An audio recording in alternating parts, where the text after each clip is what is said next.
Now, The Walking Dead, episode 2 of season 8.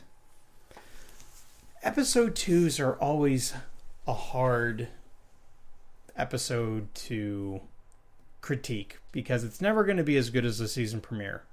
It's always like just a follow up, a continuation of things, and like that was this episode to a T.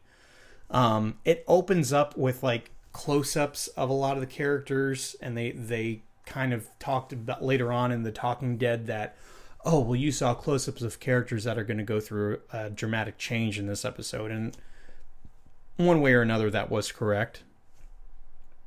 You see a lot of Ezekiel like trying to rally his people up, pretending to be the king. He has another moment where he's talking to Carol where he drops character for like one sentence. And I think he says something like, you gotta fake it till you make it. Because he's trying to really encourage his people to keep going. They're basically with their storyline, they're trying to stop a guy who surprised them with a grenade at the end of episode 1 and ran off to warn the rest of the Saviors. They were trying to hunt him down before he'd do that.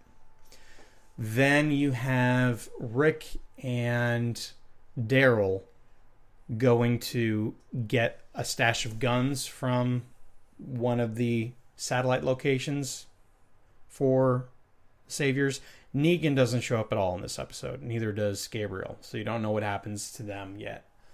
Then you have Tara and Jesus together with Morgan leading an attack on another Savior base, and it's actually one that they had been to before in a previous episode. That goes south, actually. In fact, at one point, Morgan tells these two guys that want to accompany him to go in and stealth kill, and he's just like, no, I'll go in by myself. They're like, what, are you crazy? And he's just like, I don't die. Morgan actually said, I don't die.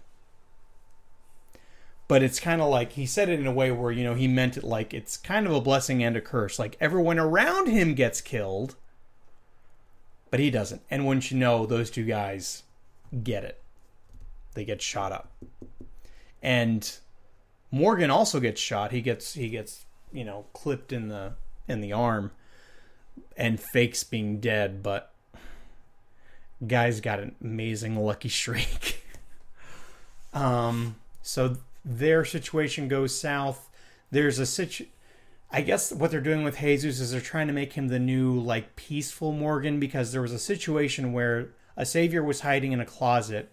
He had peed himself because he was so scared, and he claimed that oh, I'm just a worker. They tore me away from my wife and kids. And then as soon as he gets the chance, he grabs Jesus and gets his gun and puts it to his head. And Tara the whole time was arguing with Jesus we should just kill him, because that's what we're here to do. We're just here to kill the Saviors. And then as soon as he gets him, an opportunity, Jesus is able to disarm him and put him on the floor. And even then, he wouldn't let Tara kill him. It was just stop having a character that's just no, we need to be better than them. We need to be more. We're not monsters. I feel like they're always going to make a character like that. Be that stupid voice of morality, I guess you might call it. So that happens. They also, now later on in the episode, they do get 20 or so Saviors to surrender without a shot fired. Jesus actually gets them to do that. So kind of, the episode's kind of maybe sometimes this works, this pacifist method. Then with Rick, do you remember a guy from season 1 called Morales? He was a kind of a heavy Hispanic guy. Yeah. He's back.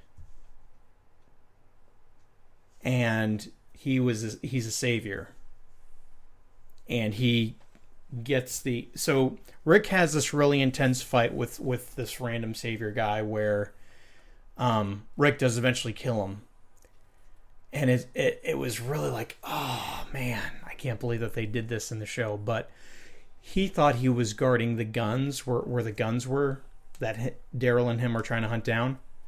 So he kills this guy, and the guy's like looking at this one room, and Rick thinks, oh, okay, the guns are in there. So he kills him first, goes in the room. Do you know what's in that room? Families. The guy's baby daughter. And Rick just starts to lose it, and like she's like in the crib taking a nap, and I'm thinking like, what are you gonna do with the baby now? But I think while he's still thinking about it, like Morales like comes up and holds a gun to him and is calling the saviors, and now Rick and Daryl are in trouble, and that's how like their storyline ends. And I want to say, oh, and then you saw, is his name Andrew? Andrew and Eric? Yes. Like the guy who brought them to Alexandria at first? Okay. So, Eric actually gets shot in the gut. And that's not looking good.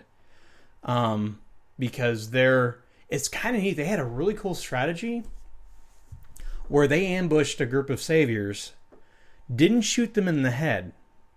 When they shot them, they would just, go for torso shots and then wait them out so that their own people would turn and start becoming either a distraction or a deadly force on the rest of the saviors.